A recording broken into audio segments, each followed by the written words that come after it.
Հարգելի գործընկերներ, սա ձեր խմբակցության նիստը չի։ Ուրեմն ձեզ պահեք կարգ ու կանոնով։ Ուժեղ Հայաստան խմբակցության պատգամավոր Արեգա Հովսեփյանի եզրափակիչ ելույթից հետո խորհրդարանի ԿՊԱ-ական փոխնախագահ Վահագն Ալեքսանյանը փորձեց մեկնաբանել ընդդիմադիր պատգամավորի խոսքը եւ դիտողություն ստացավ Ուժեղ Հայաստանի պատգամավորներից։ Ալեքսանյանի պատասխան Դավիթ Ղազինյանին զգուշացում հայտարարեց, ապա դուրս հրավիրեց ազգային ժողովի նիստերի դահլիճից, այդպես սերելով առանց այտերգել լարված իրավիճակը։ Հեռացում միջև տվյալ օրվա ավարտը կայանալիք նիստերից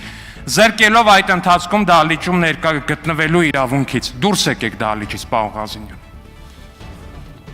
Դուրս եկեք դահլիճից, պարոն Ղազինյան։ Դուրս եկեք դահլիճից։ Դուրս եկեք դահլիճից։ Ես խնդրում եմ, որպեսզի անվտանգության աշխատակիցները մոտենան եւ դուրս անեն պատգամավոր Դավիթ Ղազինյանին։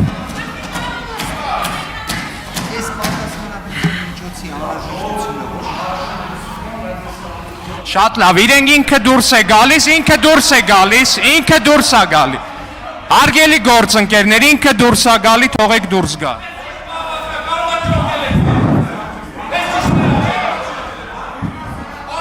Հանգիստ դուրս է գալիս ինքը։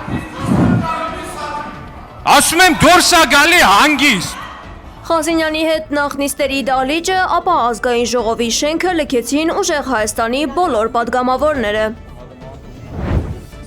Ազգային ժողովում թեժ բանավեճ է տեղի ունեցել Արայիկ Հարությունյանի եւ Եվրոպական ինտեգրման հանձնաժողովի նախագահի թեկնածու Ուժեղ Հայաստան խմբակցության պատգամավոր Արեգա Հովսեփյանի միջև։ Ինչպես եք դուք վերաբերում 2022 թվականի հոկտեմբերի 6-ի Պրահայի հայտարարությանը։ Ես ճանաչում եմ իմ հայրենիքը, ես ճանաչում եմ այնտեղ, որտեղ ես ծնվել եմ, ես ճանաչում եմ այն ծննդավայրը, որտեղ որ ես մեծացել եմ, որտեղ որ ես ամուսնացել եմ, որտեղ որ գտնվում են իմ ապուպապերի, իմ հոր գերեզմանը, ես ճանաչում եմ դա, ճանաչում եմ ու երբեք չեմ մոռանալու, ինչպես որ չեն մոռանալու 120,000-ը, ավելին, ինչպես որ չեն մոռանալու շատ հայեր, այնպես որ ես միշտ հարց է առաջանում ինձ մոտ, ինչ է զգում հայը, երբ որ նման հարցադրում է անում Արցախցուն, Արցախահային, արդյոք նա ճանաչում է Արցախը, Ադրբեջանը, ինչ նպատակով է դա հարցնում, ցավացնելու։ Հարությունյանը նաև հարցրել է, թե ինչու Պրահայի հայտարարությունից հետո Հովսեփյանը չլքեց արտգործնախարարությունը եւ ինչու էր այդ ծանր ժամանակահատվածում ապրում Երևանում եւ ոչ թե Արցախում։ Իմ դիմումը գրվել է 2020 թվականի նոյեմբերի 10-ին։ Այդ ժամանակ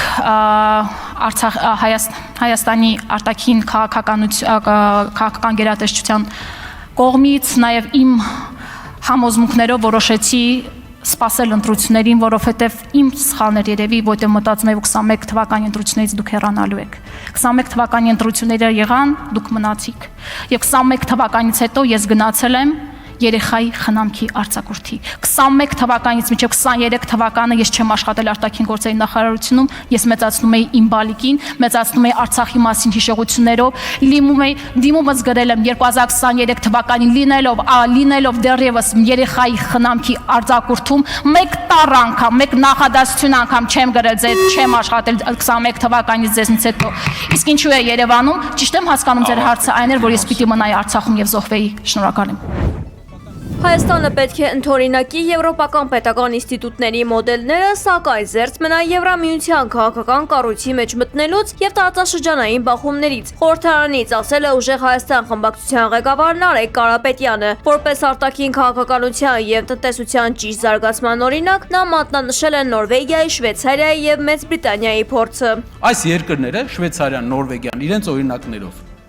մի մոդել են ընդունել։ Իրենք չեն մտել Եվրոպական միություն, որովհետև համարել են, որ Եվրոպական միությունը քաղաքական կառույց է, բայց բոլոր իրենց ինստիտուտներով ինտեգրված են եվրոպական համակարգի մեջ, եվրոպական ազատ տնտեսական գոտու մեջ։ Ինչ է սա տվել։ Շվեյցարիան զերծ է մնում յուրաքանչյուր քաղաքական բախումներից, բոլոր բախումներից։ Նորվեգիան գտնվելով Արկտիկայի մոտ զերծ է մնում հակադրություններից։ Միացյալ Թագավորությունը այլ ճանապարհ է ընտրել։ Ինչն է Հայաստանի ճանապարհը։ Մենք տեսնում ենք, որ հայկական բոլոր ինստիտուտները մեր երկրի մենք պետքա տեղայնացնենք եվրոպական մոդելներով։ Մեծ մասը բաներ կա, մենք համաձայն չենք այդ մոդելների հետ։ Որպես պահպանողական ուժ, ընտանիքը թիրախավորող մոդելների հետ համաձայն չենք։ Խոսելով տնտեսական իրականության մասին, նա շեշտել է, որ Հայաստանի համար ամենամրցունակ շուկան շարունակում է մնալ Ռուսաստանը։ Թվերը վկայում են, որ դեպի Եվրոպա արտահանումը նվազել է։ Ռուսաստանը Հայաստանին ապրանքների դիմաց անցած տարի ուղարկել է 3.2 միլիարդ դոլար։ Եվրոպան Հայաստանին ապրանքների դիմաց ուղարկել է 600 միլիոն։ Ասեմ ավելին, 2 տարի առաջվա հետ համեմատած Եվրոպայում Եվրոպա դեպի արտանումը իջել է 23 թվի հետ համեմատած։ Ասեմ ավելին, այս տարի բարձրացել է, որովհետև ուղղակի պղնձի գինն է բարձրացել։ Չկա որակական, աշխարհի ամենամրցունակ շուկան է։ Եվ որն է մեր մոդելը։ Այն փողը, որ գալիս է Ռուսաստանից, դա գնում է թոշակների, զինվորականների աշխատավարձի, սոցիալական ծրագրերի։ Մենք չենք ուզում էդի կորցնենք։ Մենք մի բան էլ ենք ֆիքսում այս process-ի ընթացքում, կարևոր, որ Ռոբերտ Քոչարյանը չէր, պարոն Քոչարյանը չէր մեր տեխնացուն, ինչպես ձեր ամբողջ հմեկով, ամբողջ մեդիա համակարգ ուզում էր ասեր։ Եվ դրա համար դուք քաղաքական պատասխանատվության եք ենթարկվելու, որ մոլորեցնում եք մեր հանրությանը, ամիսներով ասելով, որ ուժեղ Հայաստանի տեխնացուն Սամվել Կարապետյանը չի, դուք մեդիայով եւ անգամ թեզ էիք մտածել, ով էր մտածել, ով էր ձեր խորհրդատուն այդ թեզի, պատերազմի կուսակցություն։ Այո, իսկ գիտեք ով է պատերազմի կուսակցությունը։ Վերջի 8 տարվա ընթացքում 3 պատերազմ բերած կուսակցությունը։ Եռապատերազմի կուսակցությունը ԿՊՆ-ը, եռապատերազմի կուսակցությունը եւ 2.5 տրիլիոն դրամ պարտքի կուսակցությունը։ Ընդդիմադիր նախկին պատգամավոր Արեգնազ Մանուկյանին դստեր ծննդյան օրը թույլատրել են տեսակցել 13-ամյա աղջկան, հայտնել է Մանուկյանի փաստաբանը։ Դատարանը նախկինում արգելել էր Մանուկյանին շփվել երեխայի հետ։ Նա ձերբակալվել էր հուլիսի 9-ին, ինչից հետո դատարանը նրան կալանավորելու որոշում է կայացրել։ Մանուկյանին մեղադրանքի առաջադրվել պետական գաղտնիք պարունակող տեղեկություններ հրապարակելու հոդվածով։